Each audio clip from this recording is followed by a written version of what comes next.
Hello and welcome back to Just Meg Elise, a podcast about healing, remembering who you are, and diving into deeper alignment. I'm Meg, and I'll be your host. So today's episode is about when somebody comes to you to tell you something they're going through or, something hard that they're dealing with, possibly asking this one question that could change everything, that could help you navigate being the best supporter for them, or the best friend for them, etc. in that moment.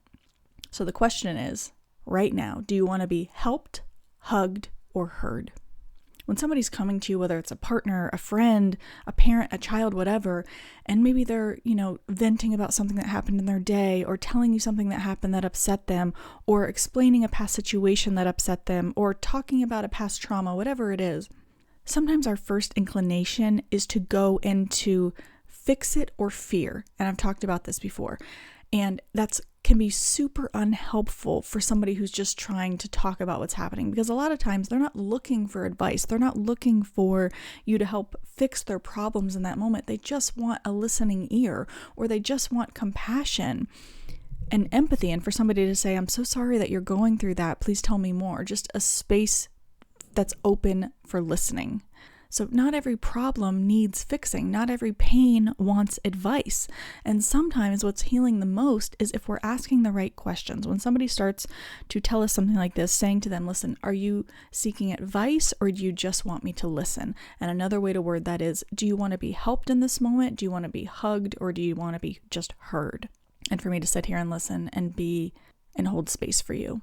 So a lot of times we default to fixing because I think it's for multiple reasons, but one of the reasons is sometimes discomfort of others is hard for us to witness and hard for us to hold. So we often default into fixing because we're like, okay, if I can fix this, then they won't be upset anymore. If I can fix this, then they won't have this issue anymore.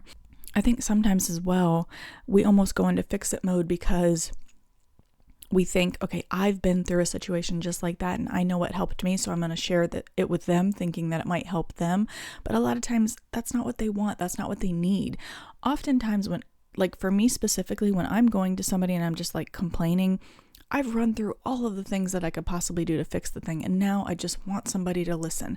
And getting more advice from you, then I have to explain, no, I've already done that. No, I've already done that. And it just becomes...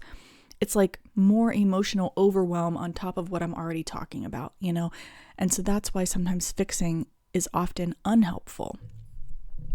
And jumping to solutions often bypasses being just emotionally and physically present for that person, when really a lot of times that's all they're wanting. And again, you've probably done this with good intentions, and so have I, but it's learning that that's not always what people want. Often it's not what people want, and they just want your presence, and they just want empathy and an ear to listen to what they've gone through. And for you to tell them, I'm so sorry you've gone through that. That sounds really awful. Tell me more. You didn't deserve that. Tell me more. That sort of thing.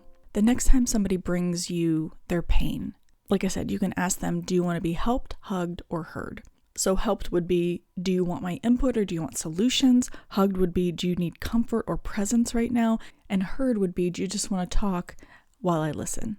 And asking these sort of questions, it invites connection and it creates emotional safety between you and this person, right? Because most likely, if somebody's coming to you, they already feel safe enough with you to share these sort of things. So you want to deepen that connection. You want to create more emotional safety and let them know they are safe in this moment for you to just be present with them. Also, side note, when somebody's coming to you with something, you need to be the type of container that keeps that to yourself. Somebody else's, this is something that I wish more people understood. I know a lot of couples, they'll go online and they'll joke about, when my friend tells me something and they say, don't tell anybody, they immediately go to their partner and tell their partner exactly what their friend said, or tell their best friend exactly what the other friend said. And it's stop doing that. You think that it's cute. You think that it's funny. It's not. It is so important that we keep people's secrets. Don't you want to be able to go to somebody and know that whatever you've told them is going to stay with that person and is not going to go to their best friend, their partner, their mother, whatever? The next person they're going to essentially gossip to about your situation. That would feel horrible. Okay, in order to create more safe people in the world, you have to become a safe person. You have to model the fact that when somebody comes to you with something, you're not going to rush off and tell the next person. You're not going to rush off and tell your best friend, your partner, whatever. Because would you want that? No. So why are we doing it to other people? So that's just a little side note I wanted to toss out there. Instead of asking, do you want to be hugged, helped, or heard, you could also ask, what do you need most from me in this moment? Or do you just need me to listen, or do you want advice? There are different ways that you can word this question and find the best route for you. But I do think it's important when people are coming to us with something that's hard that they just want to talk about, it's important that we ask, what is it that you need from me in this moment? And then giving that to them. Another thing too, is we often default to what we think we would want in that situation, and we assume that's what other people are going to want as well. And that's often not true. And I'll give you another example of this. The 5 love languages, and I know that's highly debatable, like whether those are actually valid or not, I get that. But just to use that as an example, with the love languages, I do think there's some validity there, because mine is words of affirmation. And I think I incorrectly assumed in the past that I would give love in my own language, because my language is words of affirmation. So I was giving people love with words of affirmations, but that might not be their love language, right? I think I was subconsciously assuming that without questioning it, this is how I feel love, so this is how other people feel love as well. When that's not necessarily the case. That's why we have to ask. We have to ask, how do you feel most loved? Or how do you feel most supported in this situation? How can I support you the most in this situation? We have to stop assuming what that person needs is exactly what we would need in that situation, because oftentimes it's not. It might be completely different from what you would want the most in that situation. So that's why it's important to ask. It's important to have these open conversations. So you guys know I love journaling prompts, so I wrote down some journaling prompts for us to dive a little bit deeper into this topic today. So here's the first one. What support do I offer the most, and what do I habitually offer others as well? Just diving into that, again, asking yourself, what support do I want the most, and what do I habitually often give to others? Because that's not necessarily what they're needing. It might be what I'm needing, and so I'm assuming that's what they're needing, and that's what I'm offering. Right? This doesn't come from a bad place inside you. It's coming from a loving place inside you, but it just might be missing the mark sometimes, right? It might not be exactly what that person needs, and we're assuming that because that's what I need, that's what they need. And often it's just not the case. Here's another one. Have I ever felt resentful because somebody tried to help me when I just wanted to be heard? I know I've felt that way, and I don't even know if resentful is the right word, but it's almost just frustrated, oh, you're not hearing me. I just want to tell you what happened. I just want empathy. I literally just want you to say, I'm so sorry that happened to you, and just listen with open arms like I listened to you. But often they're trying to fix things, and that's not what I need. So we're remembering that, and then also thinking, okay, somebody else could have possibly felt like that as well when I was trying to be there for them. And how can I show up as a better friend, a better partner in the future, right? Because none of us are perfect. It's how can we show up from an even better grounded place in the future? Here's another one. Does it make it hard for me to ask directly for what I need? Or is it hard for me to ask directly for what I need? Because here's another aspect of this. Sometimes, so I think we assume too that people are just going to tell us, I just need to be heard right now. I don't need advice. I just need to be heard. When oftentimes it is hard for people to voice that. It's hard for people to tell you exactly what their needs are in that moment. So that is why it's important for us to take the lead sometimes and ask, what is that you're needing from me in this moment, right? Because I know I have had trouble asking for my needs in the past. What am I needing in this moment, and expressing that to somebody? Okay, the person in front of us might be having that same issue and having a hard time truly telling me what they need. So maybe I can help them in that way and ask, what is it that you're needing from me? Here's another one. What does it feel like in my body when I was deeply heard by another person?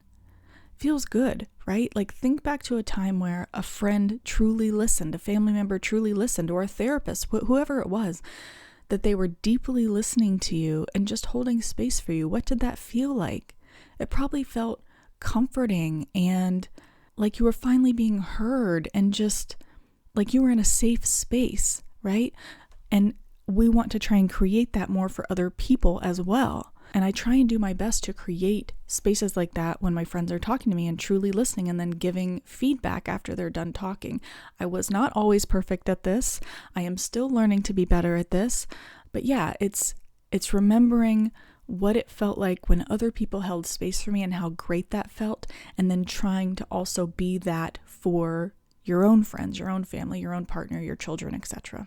So to wrap up this episode, I just want you to try this. The next time somebody comes to you and they're just, they're sharing something hard, they're sharing maybe a trauma from their past, whatever it is, they're sharing, something that happened at work that bothered them. You can ask, what do you need from me most in this moment? Do you just need advice, or do you need for me to listen? Or you can ask, do you need to be hugged, helped, or heard? Finding the best wording for you that makes you the most comfortable and asking. And here's another thing too, is the next time that we're venting to somebody, getting better at saying to them what you need in this moment. I just want somebody to listen right now, or I need your advice, or, whatever it is, starting to get more comfortable with ourselves, sharing openly what we need in that moment, because you are a human being, you have needs, and you are allowed to have needs, and it's getting more comfortable with expressing those needs, right? So we're not only modeling being a better listener, a better communicator, and being a safe space for people, but we're also modeling for ourselves being able to openly share our needs and openly share what we're needing in each moment and during each conversation. So hopefully you enjoyed today's episode. If you want to go deeper on your healing journey, there are many different ways to connect. You can pick up a copy of my book, Don't You Dare. It's available on Amazon. If you want to dive into learning more about the ego voice or shadow work, it's an excellent tool for that. I also have my most loved meditation bundle available for purchase. I have a course called the Affirmation Reset course. It helps us to rewire negative thinking and negative beliefs. I also offer one-on-one coaching and hypnotherapy services. You can visit my website for more info, meganshirey.com. I also teach a free live guided meditation on the Insight Timer app every Sunday morning at 10 Eastern, 9 Central, 8 Mountain, 7 Pacific. And if you're interested in any of these, they're going to be linked below in the show description notes. If you enjoy these episodes, please like, share, comment, and subscribe, and please leave us a review. It helps us to reach more listeners. May you be happy, may you be well, may you be joyous and at ease, sending you infinite love and light, and until next time.